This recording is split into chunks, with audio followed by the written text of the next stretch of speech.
Okay, once again I welcome you in this lecture series of robotics. हम लोग dynamics का part देख रहे थे। डायनामिक्स के पार्ट में हम लोगों ने यूलर लैग्रांजेस फॉर्मूलेशन में किस तरह से हमारी इक्वेशन ऑफ मोशन बनती है वहाँ तक हम आ चुके थे। Now we will go with some examples. So the first example I am considering here, so the first example is the dynamics of a one link arm. ठीक है,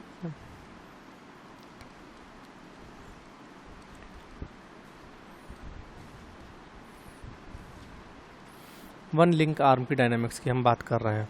सबसे पहले हम वन लिंक आर्म डायनामिक्स का एक figure draw कर लेते हैं कि किस तरह से हम उसे कंसिडरेशन में लेंगे।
ठीक है, ये देखिए, ये अभी हमने सिर्फ हमारा एक one link dynamic arm consider की, और इसकी डिग्री ऑफ फ्रीडम की अगर हम बात करते हैं, so this arm will have a 1 degree of freedom.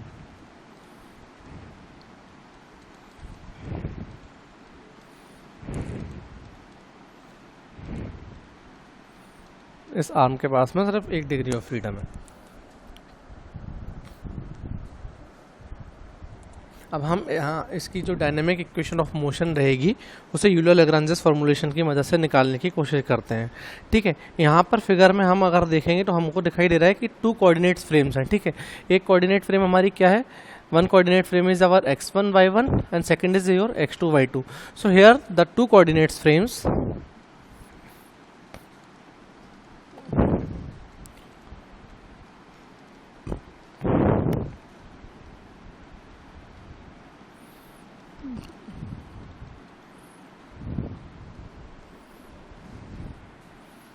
Attached as per DH parameter convention. ठीक है, यहाँ पर 2 फ्रेम्स हमारी किस तरह से कनेक्टेड है, DH पैरामीटर कन्वेंशन में। हमने पहले DH पैरामीटर इसके पहले हम क्लासेस में देख चुके हैं। एक लाइव क्लास भी हमारी DH पैरामीटर पर हम लोगों ने ली हुई है। ठीक है, यहाँ पर हमने किसी भी तरह के कुछ सब्सक्रिप्शन यूज़ नहीं किए हैं, क्योंकि यहाँ पर हमारे पास में सिर्फ एक ही लिंक की बात की जा रही है ना, कि there is exist only one link. So हम यहाँ पर जब यूलर लैग्रांजेस फॉर्मूलेशन से बात करेंगे, means using Euler Lagrange's formulation,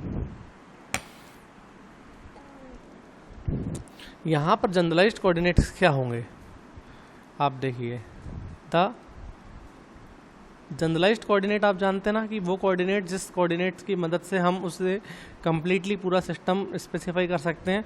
तो यहाँ पर जो जनरलाइज्ड कोऑर्डिनेट हमारा निकल के आ रहा है वो क्या निकल के आ रहा है, so our generalised coordinate is theta. ये ठीक है, यही हमारा दोनों फ्रेम्स के बीच में एक जनरलाइज्ड कोऑर्डिनेट्स है, जो कि इस फ्रेम की लोकेशन पे पोजीशन भी बता देगा, और with respect to this frame इस फ्रेम की पोजीशन भी बता देगा। Therefore this theta is the generalised coordinate. ठीक है, और वेयर एज a/2 हमने जो कंसीडर किया, this a, so this a/2 is basically the distance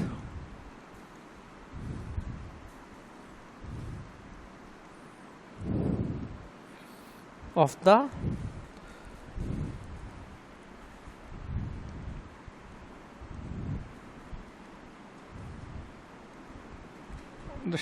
mass center of link from its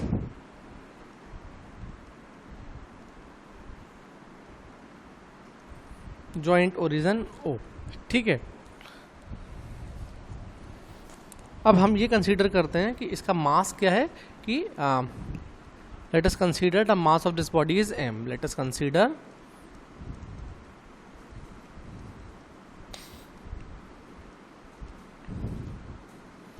the mass of this body is m मास है इसका। ठीक है, और इसका अगर हम इनर्शिया टेंसर की बात करते हैं एंड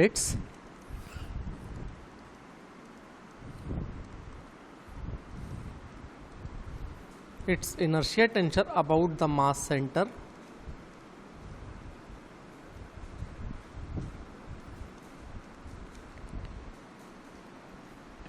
is कंसिडर ले लो आई से लिखा है। ठीक है, अब हमने यहाँ पर जो हमारे पास कोऑर्डिनेट्स फ्रेम हमने चूज़ की हुई हैं that is with that is frame number this coordinate x1 and y1। ठीक है, so with our chosen coordinate frame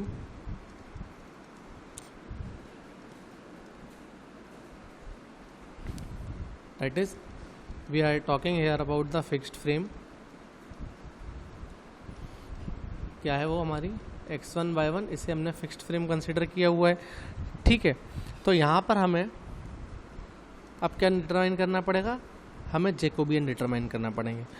वो जैकोबियन क्या होंगे, J omega of I and J C of I. ठीक है, फॉर आई की वैल्यू यहाँ पे कितनी होंगी, आई हम कंसीडर करते हैं हमेशा आई हमारी होती है नंबर ऑफ लिंक्स। यहाँ पर हमारी लिंक्स सिर्फ एक ही लिंक है, इसलिए आई इक्वल्स टू हो जाएगा 1।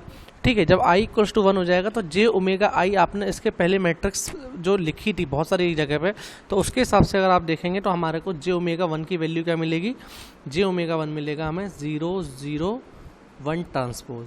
ठीक है, आप लोग एक बार प्रीवियस उससे जाके जैकोबियन मैट्रिक्स से इस चीज़ को देखें कि जे ओमेगा आई और जे सी आई की मैट्रिक्स हम क्या क्या लिख रहे थे। ठीक है ना, जे सी 1 हम जब डिटरमाइन करेंगे तो जे सी 1 की जो है वो हमें एक इसके इक्विवेलेंट मिलेगा, तो जे सी 1 हमें इक्विवेलेंट मिलेगा -a/2s a/2c एंड 0। ठीक है, ये कॉमा नहीं है, बेसिकली ये मैंने सिर्फ सेपरेशन दिखाने के लिए है। ये 3 पैरामीटर्स हैं इनका ट्रांसपोज। यहाँ पर एस और सी क्या हैं आपके, आप पहले भी पढ़े हैं, हर जगह पढ़ते आ रहे हैं। S and C is your, this is your sine theta and this is your, C is your cos theta. ठीक है, नाउ हमें अब हमारी क्या चीज़ डिटरमाइन करनी है, यहाँ पर हमें स्केलर टर्म इनर्शिया डिटरमाइन करना है। तो हम अपनी इनर्शिया की को डिटरमाइन करते हैं। सो इनर्शिया हमारा क्या कैलकुलेट होकर आएगा वो देख लेते हैं। तो इनर्शिया जो हमारे पास में कैलकुलेट होकर आ रहा है वो इनर्शिया आएगा I it is approximately equals to m/4a² plus IZZ। ठीक है, इसको एक बार आप लोग चाहो तो प्रीवियस स्लाइड से या जाके अपने नोट्स से देख लेना कि इसका फॉर्मूला मैंने क्या लिखा आया था। सो इसको जब हम सॉल्व करेंगे finally it is equals to m/3a²। ठीक है, यहाँ पर आप देखेंगे कि जो इनर्शिया मैट्रिक्स आई है वो उसके जो कंपोनेंट हैं वो हमारे एलिमेंट्स कैसे हैं, वो नॉन ज़ीरो हैं। किस तरह से, क्यों, क्योंकि due to the structure of J omega 1। ठीक है, मैं जो बताना चाह रहा हूँ तो मैंने ये बोला अभी आप लोगों के सामने, द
ठीक है। और आई जेड जो है हमारा वो क्या हो रहा है, I z z only contributes to the generalised inertia term, ठीक है। I z z only contribute to the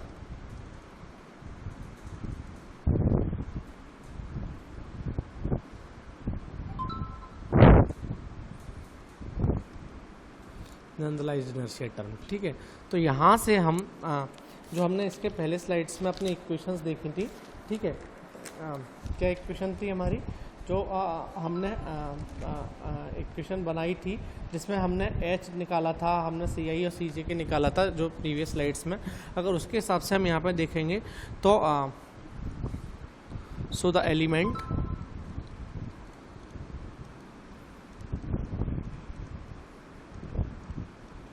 of vector H and gamma, आप जानते हैं H एंड गामा क्या था, ठीक है।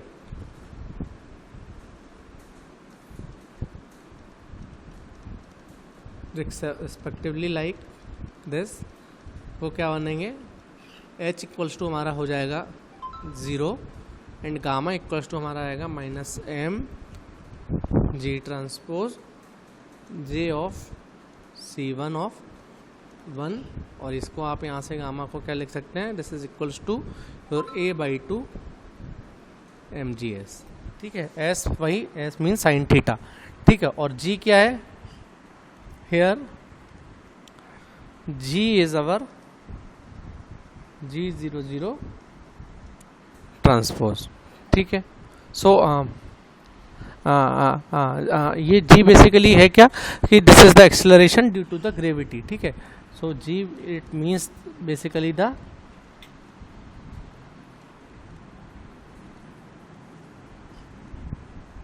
Acceleration due to the gravity,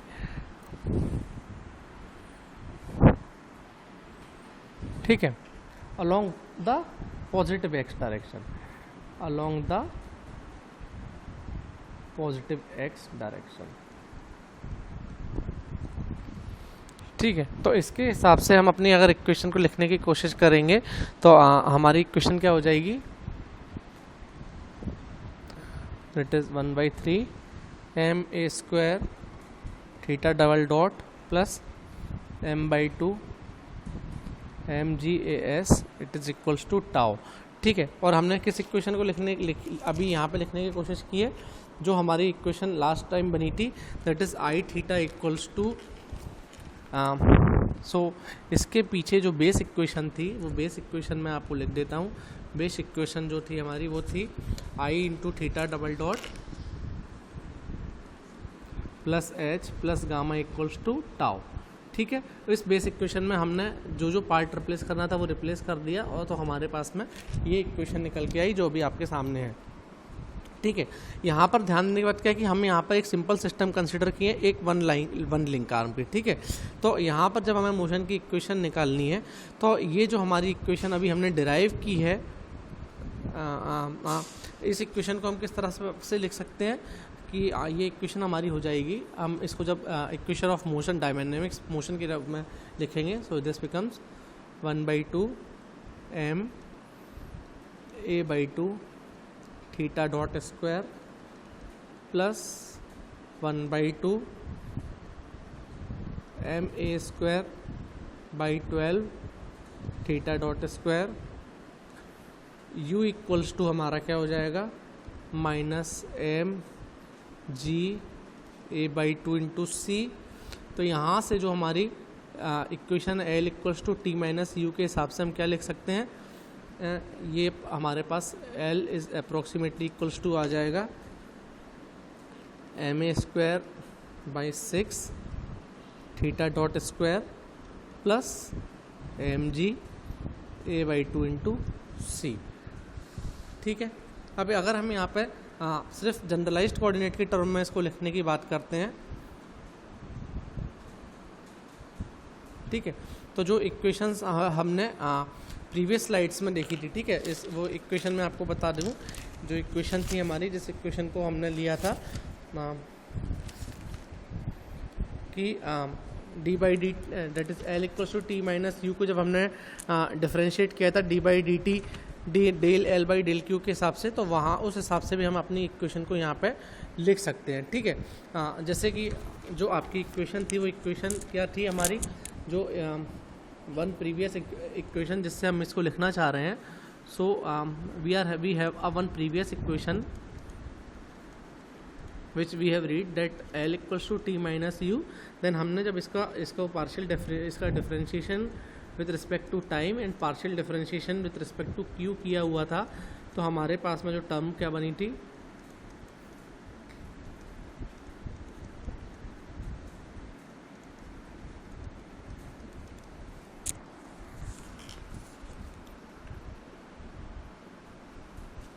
अब अगर हम यहाँ पर इंडिपेंडेंट जर्नलाइज्ड कोऑर्डिनेट थीटा के केस को लेके चलते हैं कि ठीक है, कि for the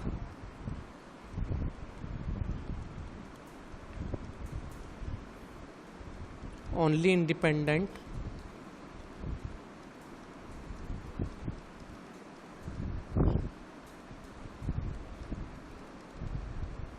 generalised coordinate theta, this equation A से हमें क्या पता लगता है, इक्वेशन ये yield that are d by d t del L by del theta dot it is equals to 1/3 m a square theta dot dot and del L by del theta it is equals to -1/2 mga into s and finally 1/3 ma square theta dot dot plus 1/2 mgas equals to what, equals to tau, जो कि इसके पहले भी हमने ये equation derive की थी, ठीक है। This is let it considered a B and this equation is C, ठीक है। सो हमने ये भी देख लिया कि हम इसको इंडिपेंडेंट जर्नलाइज्ड कोऑर्डिनेट के टर्म में भी अगर लिखने की कोशिश करते हैं तो हम कहाँ पहुँचेंगे, हम इस इक्वेशन पर ही पहुँचेंगे। और ये इक्वेशन हमारी क्या है, this is the dynamic equation of a one link arm, ठीक है। अब इसका एग्जाम्पल जो है वो हम मैटलैब में भी जाकर इसका एग्जाम्पल देख सकते हैं। अभी करंटली एक दूसरा एग्जाम्पल हम एक टू लिंक आर्म को भी ले सकते हैं। टू लिंक आर्म का एग्जाम्पल मैं ड्रॉप कर दे रहा हूँ, वो एग्जाम्पल आप लोग खुद कंसिडर कीजिएगा, because I am going to start a new topic that is your Newton Euler formulation.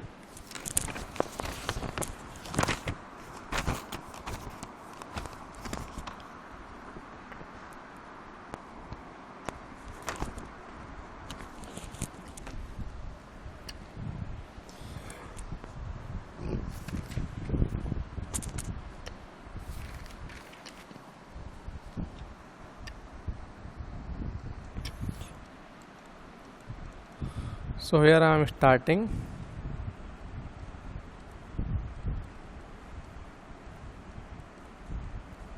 Newton Euler formulation, ठीक है। ये सेकंड मेथड है जिसकी हमने बात की थी। हाँ, तो न्यूटन यूलर मेथड कुछ सीखने से पहले हमें कुछ चीज़ें जानना ज़रूरी हैं, जैसे कि हमारी लीनियर मोमेंटम या एंगुलर मोमेंटम किसी भी रिजिड बॉडी की, जब हम इनको हम डिफाइन कर लेते हैं, then we can go with the derivation of a Newton Euler equation of a motion, ठीक है। So in this Newton Euler equation first we have to calculate, so first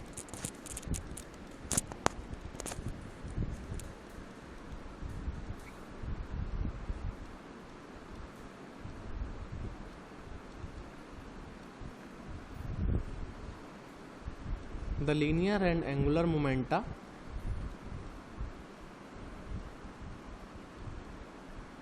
of a rigid body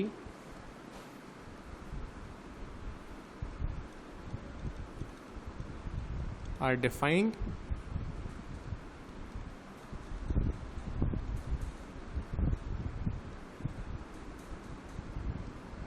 which will be used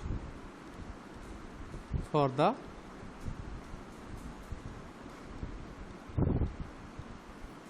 derivation of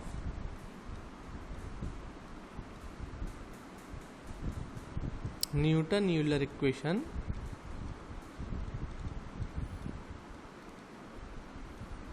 of the motion of a robotic system.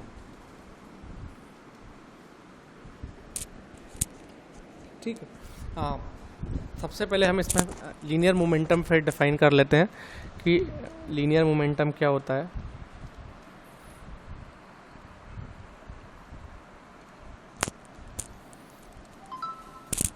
ठीक है, देखिए diagram एक बार फिर से draw करना पड़ेगा। Diagram हम starting से देखते जो डायग्राम आ रहे हैं वही सेम डायग्राम को फिर से हमें यूज़ करना है। चलिए मैं उस डायग्राम को ड्रॉ कर रहा हूँ जिससे कोई भी कन्फ्यूज़न डायग्राम को लेके नहीं रहेगा। जस्ट वेट करें।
ठीक है, ये देखिए, ये हमारे पास में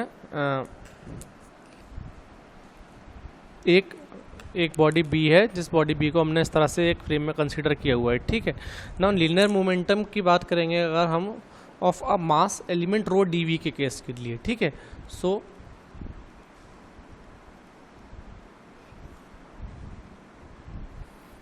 द लीनियर मोमेंटम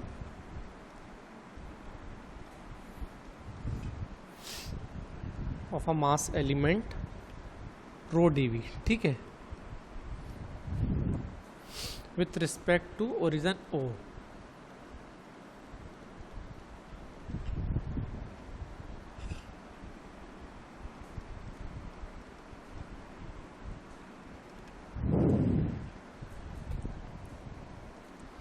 इसे हम किससे डिनोट कर लेते हैं? Let it denoted with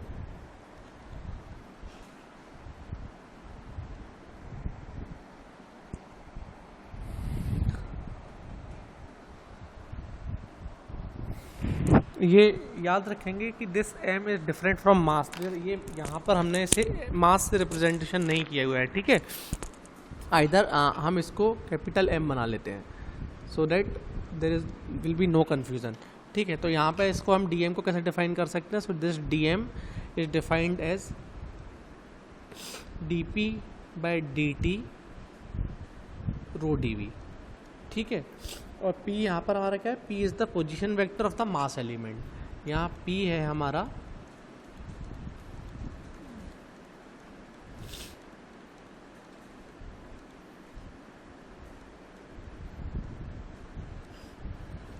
position vector of the mass element. ठीक है, टी तो आप समझ गए होंगे, टी इज़ द टाइम। ठीक है, तो यहाँ पर अगर हम टोटल लीनियर मोमेंटम डिटरमाइन करने की बात करते हैं, so hence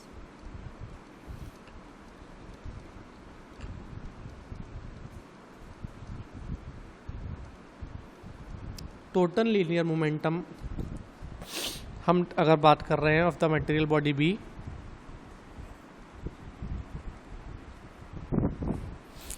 about a point O. ठीक है, so this will be given by your m equals to vector v dp by dt rho dv। ठीक है, और यहाँ से कितना हो जाएगा, डी बाई डी टी को अगर हम बाहर निकाल देते हैं, ये हो जाएगा वॉल्यूम इंटीग्रल p रो dv। ठीक है, ये अगर जो हमारी मास सेंटर की हमने डेफिनेशन पढ़ी थी और उन इक्वेशंस को यूज़ करेंगे तो इस this I am sorry, this is capital M, so this capital M becomes d by dt of small m into c. Now this m is the mass. Okay, so we can write this m equals to m into c dot. ठीक है,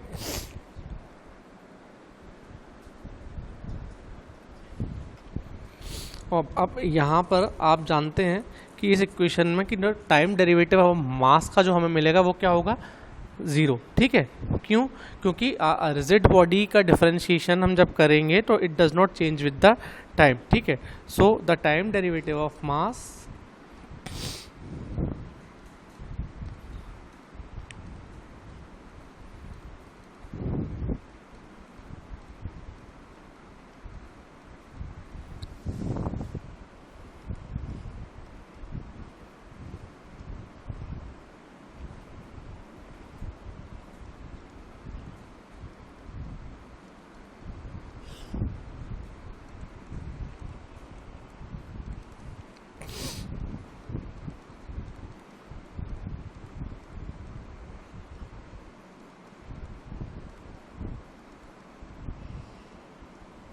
time. ठीक है, और c dot equals to basically क्या हो जाएगा, dc by dt। तो ये dc बाई dt हमें क्या डिनोट्स कर रहा है, इट डिनोट्स द वेलोसिटी, ठीक है, of the centre of mass.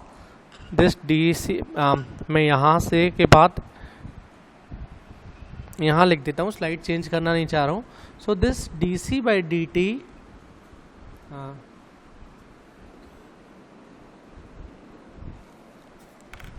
this dc by dt, it denotes the velocity of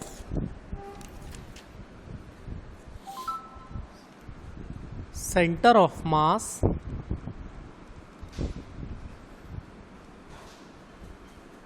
with respect to reference frame।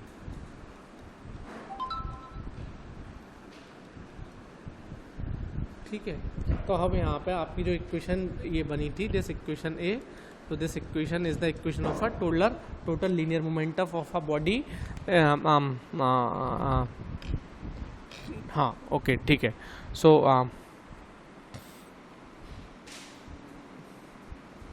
यहाँ से ये इक्वेशन एज पर इक्वेशन ए जो डेफिनेशन निकल के आ रही है, ये इंपॉर्टेंट डेफिनेशन टाइप की रहेगी, पॉइंट है, आप इसको नोट रखें कि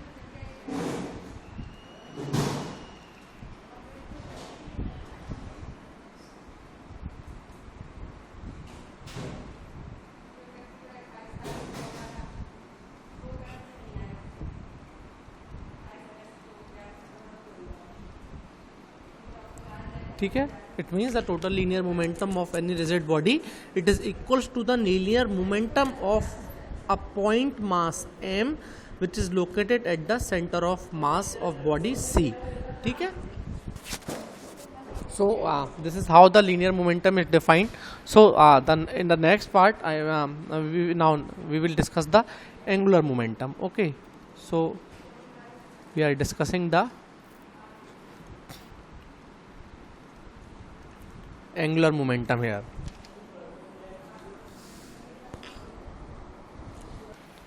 अब देखिए यहाँ अब हमें सेम उसी फिगर का यूज़ करना है, आप लोग फिगर अपनी कॉपी पर ड्रॉ कर लीजिएगा, हमें एंगुलर मोमेंटम की बात करनी है। तो ठीक है, हम सबसे पहले ये लिख लेते हैं कि एंगुलर मोमेंटम को हम डिनोट किस तरह से कर रहे हैं। ठीक है, so late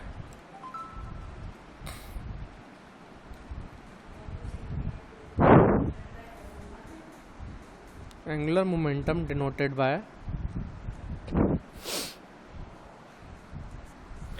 dm bar and O. ठीक है, इस तरह से। So this of a mass element rho DV.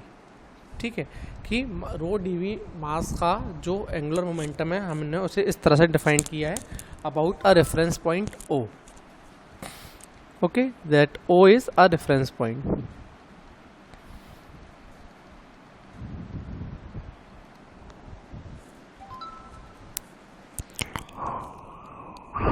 तो यहाँ पर हमारा जो डेफिनेशन से मिलेगा, so this d m of O it is equals to p into d p by d t into rho d v. ठीक है, इसमें सारी क्वांटिटी आप जानते हैं कि पी हमारा पोजीशन वेक्टर है, t p by d t हमारे पोजीशन वेक्टर का फर्स्ट डेरिवेटिव टाइप डेरिवेटिव है, then rho d v is the element mass. अब अगर हम यहाँ पर अपना टोटल एंगुलर मोमेंटम डिटरमाइन करने की कोशिश करते हैं, तो total angular momentum of body B about a point O किस तरह से लिखा जाएगा।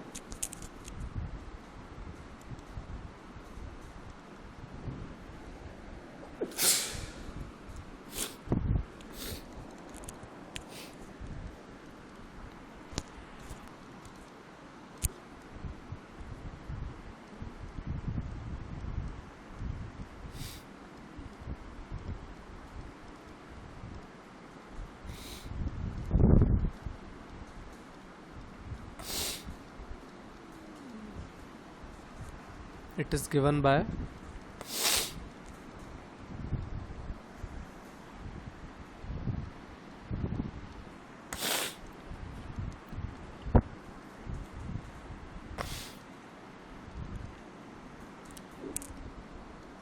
ठीक है, आप जानते हैं कि हमने पहले ही पढ़ा था कि that P equals to C plus R. Okay, तो अगर हम उसे यहाँ पे रिप्लेस कर देंगे तो हमारे पास में m की क्या इक्वेशन बनेगी, m की इक्वेशन बनेगी हमारी c into d c by d T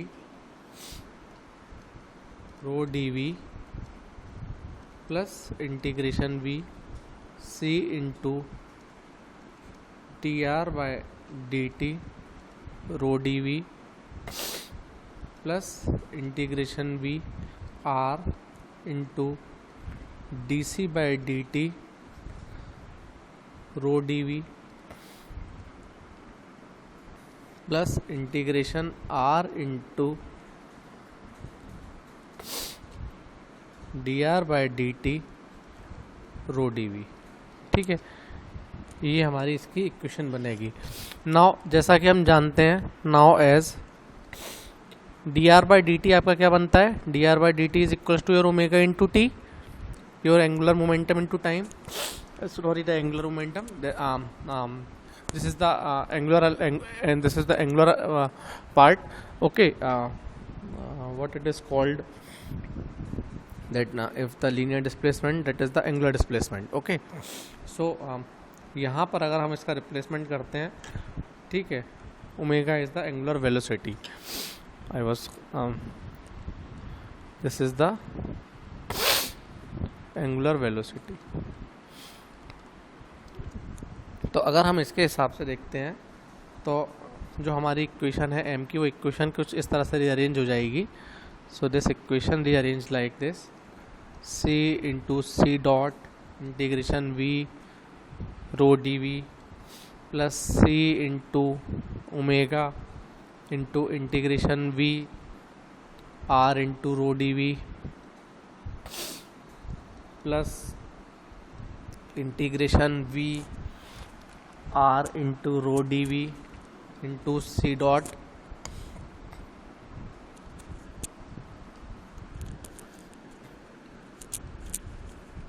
ठीक है, plus integration v r into omega into r into rho d v. ठीक है, यहाँ पर हम जानते हैं कि volume integral rho d v की वैल्यू क्या होती है, it is equals to m, this m is the mass. ठीक है, और हम ये भी जानते हैं कि volume integral r rho d v की वैल्यू कितनी होती है, 0. ठीक है, तो यहाँ से हमारे पास में जो सेकंड और थर्ड टर्म है हमारी वो क्या हो गई, this second and third term becomes vanish. तो यहाँ पर हमारी m की इक्वेशन क्या आई, this into m into C dot plus m. ठीक है, जो m हमने लास्ट में कैलकुलेट किया था, यहाँ पे हम लिख लेते हैं कि where our m is equals to integration v r into omega into r into rho d v. ठीक है, यहाँ पर ये जो m टर्म हमारी डिटरमाइन हुई, this m term is the, this is the angular momentum of the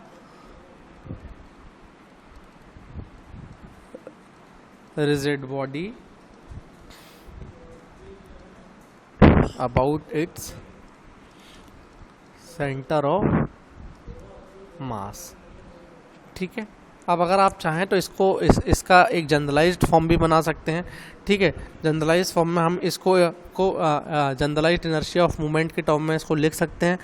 ठीक है, तो अगर आप चाहें तो उस पार्ट को मैं आपको बता देता हूँ, otherwise I will provide the notes of that part, क्योंकि मैं चाह रहा हूँ इक्वेशन ऑफ मोशन पे एक बार आपको लेके जाना, कि इक्वेशन ऑफ मोशन एक बार एक बॉडी के केस में हम लोग कंसिडर करके देख लें तो हमारा जो मैक्सिमम पार्ट है वो कवर हो जाएगा, है ना. अभी यहाँ तक का जो पार्ट हमारा एंगुलर मूवमेंट हमने देख लिया, तो एक इक्वेशन ऑफ मोशन का पार्ट ही हमारा रिमेनिंग रह जाता है. इक्वेशन ऑफ मोशन के बाद में आपकी डायनामिक्स का पार्ट भी ऑलमोस्ट फिनिश हो जाएगा. ओके, तो ये वीडियो मैं यहीं स्टॉप करता हूँ, और जो नेक्स्ट वीडियो होगा हमारा, नेक्स्ट वीडियो में हम लोग इक्वेशन ऑफ मोशन जो है स्टडी कर लेंगे. एग्जांपल एक देख के चल लेंगे कि किस तरह से कैलकुलेशन की जाती है. एक वन लिंक प्लेनर आर्म जिस तरह से अभी हमने ली थी, उसी तरह से यहाँ भी one link planar arm consider करते हुए हम लोग उसकी डायनामिक इक्वेशन डिटरमाइन करने की कोशिश करेंगे. तो मेरे ख्याल से आपका मैक्सिमम पार्ट जो है वो कवर अप हो जाएगा. ठीक है, आप लोगों के एग्ज़ाम्स हैं, एग्ज़ाम्स के लिए आप लोग प्रिपेयर रहिएगा, मैक्सिमम से मैक्सिमम नंबर में एग्ज़ाम दीजिए. एग्ज़ाम में कोई भी इशू नहीं होगा. एक बार इस वीडियो में क्या कराया है एक बार फिर से आप लोग देख लो कि यहाँ पर हम लोगों ने सबसे पहले जब आए थे तो हमने dynamics of one link arm की बात की थी. Dynamics of one link arm का एग्जाम्पल में हम लोगों ने जो हमारा I equals to that is I theta double dot plus H plus gamma equals to tau की जो इक्वेशन थी, उस इक्वेशन के हिसाब से सॉल्यूशन करके देखा. पूरा का पूरा पार्ट मिला हमें उसकी डायनामिक्स इक्वेशन मिल गई वन लिंक प्लेनर आर्म की. देन हम न्यूटन यूलर फॉर्मुलेशन पे गए, तो हमने वहाँ जाना कि जब न्यूटन यूलर फॉर्मुलेशन अगर आपको करना है तो उसके लिए हमें सबसे पहले लीनियर मोमेंटम और एंगुलर मोमेंटम पता होना चाहिए. तो सबसे पहले हमने लीनियर मोमेंटम निकाला. लीनियर मोमेंटम जब हमने निकाला तो हमें ये पता लगा कि जो टोटल लीनियर मोमेंटम किसी भी बॉडी का होगा वो किसके इक्वल होगा, उस पॉइंट मास m के लीनियर मोमेंटम के इक्वल होगा जो पॉइंट मास उस बॉडी के सेंटर पर एसोसिएटेड है. देन उसके बाद हमने एंगुलर मोमेंटम की डेफिनेशन देखी. एंगुलर मोमेंटम की एक डिफरेंशियल एंगुलर मोमेंटम से हम एक complete large angular momentum determine करने की कोशिश की, और वहाँ पर पोजीशन वेक्टर का p equal to c plus r से रिप्लेसमेंट करते हुए उसे in terms of angular velocity बनाने की कोशिश की. और फाइनली हमारे पास में जो इक्वेशन आई वो इक्वेशन आप लोगों के सामने ये रही। So this is the angular moment of a rigid body about its centre of mass. ठीक है, तो मैं यहाँ वीडियो स्टॉप कर रहा हूँ। The next video will be on the equation of a motion.